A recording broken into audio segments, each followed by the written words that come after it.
Evelyn stopped just long enough to say a polite hello to her mother-in-law and headed on back to the lounge, where her friend was waiting. "Well, how are you today, honey?" "Fine, Mrs. Threadgood. How are you?" "Well, I'm fine. Did you ever get yourself some of those stress-ups like I told you?" "I sure did." "Did that help?" "You know, Mrs. Threadgood, I think they have." "Well, I'm glad to hear it." Evelyn started digging in her purse.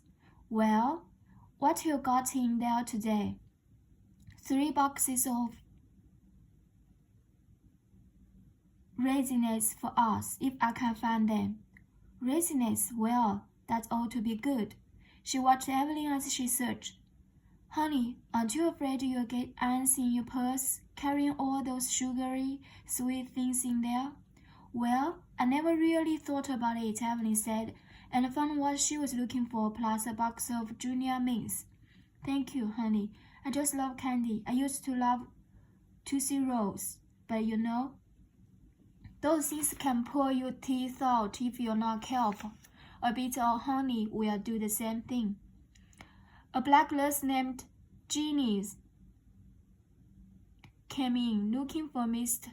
Dunaway to give him his tranquilizers, but there were only the 2 women sitting in the room as usual after she left.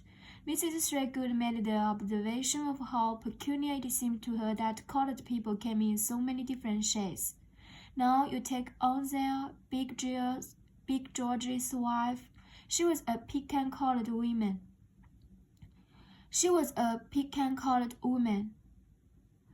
With red hair and freckles. She said it nearly broke her mama's heart when she married George, because he was so black. But she couldn't help it, said she loved a big black man, and George was sure the biggest and the blackest man you ever saw. Then Ansel had the twin boys, and Jasper was light like her, and Artis was so black he had blue gums. Ansel said he couldn't believe that something that black had come out of her. "Blue gums? Oh, yes, honey, and you can't get any blacker than that." And then next, here comes Willie Boyce, as light as she was, with green eyes, of course. His real name was Wonderful Counselor, named right out of the Bible, but we called him Willie Boy. Wonderful Counselor. I don't remember that. Are you sure that's from the Bible? Oh, yes, it's in there. Ansel showed us the very quote. "And he shall be called Wonderful Counselor." Ansel was a very religious person. She always said if anything was starting to get her down, all she had to do was to think of her sweet Jesus, and her spirit would rise, just like those buttermilk biscuits she baked. And then came an lofty bird, as black as her dad, with that funny nappy hair, but she didn't have blue gums. Don't tell me that name came out of the Bible." Mrs. Threadgood laughed. "Oh, Lord, no, honey. Sipsis used to say that she looked like a skinny neat bird, and when she was little, she would always run in the kitchen and steal a couple of those buttermilk biscuits her mother was making and run under the cafe and eat them. So Sipsis started calling her Lofty Bird. Come to think of it, she did look like a little black bird.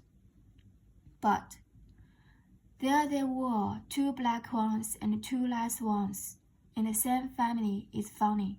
Now that I think about it, there aren't any colored people here at Rose Terrace at all, except the ones that clean up and some of the nurses. And one of them is just as smart. She's a full-blown registered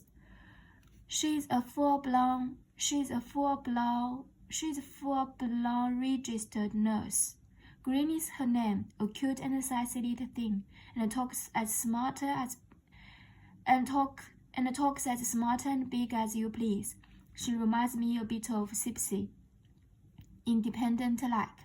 Old Sipsy lived at home by herself until the day she died. That's where I want to be when I go, in my own house. I don't ever want to go back into the hospital. When you get to my age, every time you go in, you wonder if you are ever gonna go back out. I don't think hospitals are safe anyway. My neighbor, Miss Hartman, said she had a cousin in the hospital over in Outland that told her that a patient there went out of his room to get a breath of fresh air and then didn't find him until 6 months later, locked out on the 6th-floor roof. Said by the time they found him, there wasn't anything left but a skeleton in a hospital gown. Mr. Dunaway told me that when he was in the hospital, they stole his false teeth right out of the glass when he was being operated on. Now, what kind of a person would steal an old man's teeth? I don't know, Evelyn said. Well, I don't know either.